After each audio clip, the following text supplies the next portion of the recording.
Hey, what's going on, K-Town team? This is Charles Ross, and it is week number 2 of our Weird Science series. Man, we had so much fun launching this Weird Science series and relaunching live storytelling. Wow, I had so much fun watching the K-Town services and hearing about all of the kids that had such a fun time learning about obedience.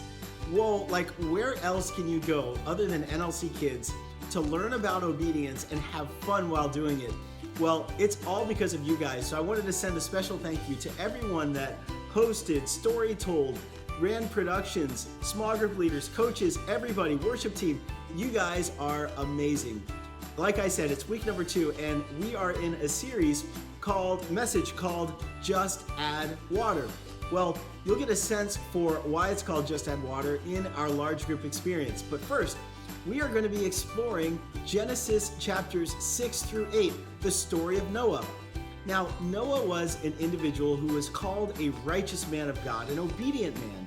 And what was amazing about Noah is that he was obedient in an entire world of disobedience. Whoa. Think about how relevant this is to all of our kids that are going back to school for the first time after a really fun summer, and they're going to meet all kinds of good and sometimes not so good influences. Some of those influences would even encourage them to be disobedient to their teachers and coaches and new bus drivers and all of those individuals. So this is a really relevant and fun message. Well, in our large group, the host will continue in their role as the weird scientist. Now, they've got a fun experiment that they're going to do, but they've decided that they've heard a whole lot of other people doing the experiment against the instructions.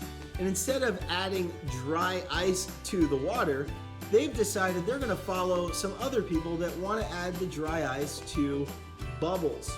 Well, this experiment is going to, let's say it's just going to blow up in their face, and we'll get an opportunity to illustrate what disobedience is. We'll also get a chance to illustrate this in our small groups. In the first small group activity, Float Your Boat, you'll get a chance to help the kids build their own boat that floats. You'll also get a chance to toss things inside the boat and see how well it floats, but this really just sets you up to retell the story of Noah. We encourage you to ask questions and try to find out what the kids learned from the story and how it will apply to their lives. Activity number 2 is called Build 'em Up.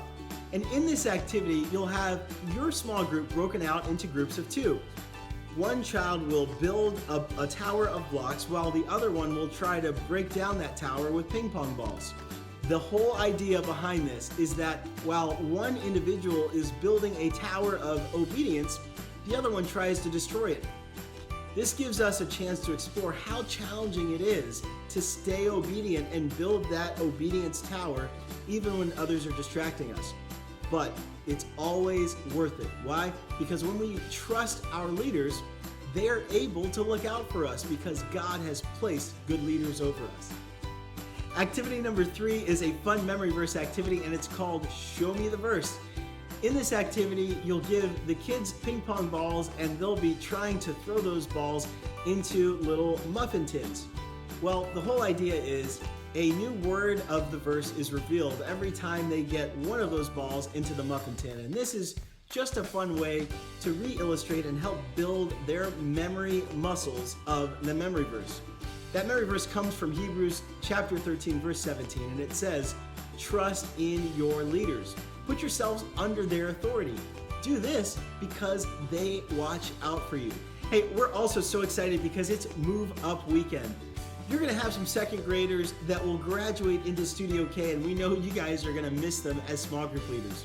But just rest assured that you have really set them up for success as they move towards the 3rd, 4th, and 5th grade in Studio K. You're also going to get a new batch of kids to just love and pour into, and they're going to be coming from the 4s and 5s room. So we encourage you to look for all of the kids that have a colored wristband. These will be the kids that are brand new to K-Town. You'll also notice that some of those kids may be brand new to Next Level. So please take time to really welcome them, give them a warm smile and embrace, and make sure you tell them exactly what's going to happen in K-Town, and that will take some of their fears away. We're also really excited because we are launching the Coconut Point campus, and we've got a soft launch that's happening the very first weekend of September. So we want to get in contact with you. If you're going over to the Coconut Point campus, I will be the kids director over there in addition to the central kids director. I'd love to get in contact with you. So please email me at charles@nextlevelchurch.com. Take care and have a great weekend, and we'll see you soon.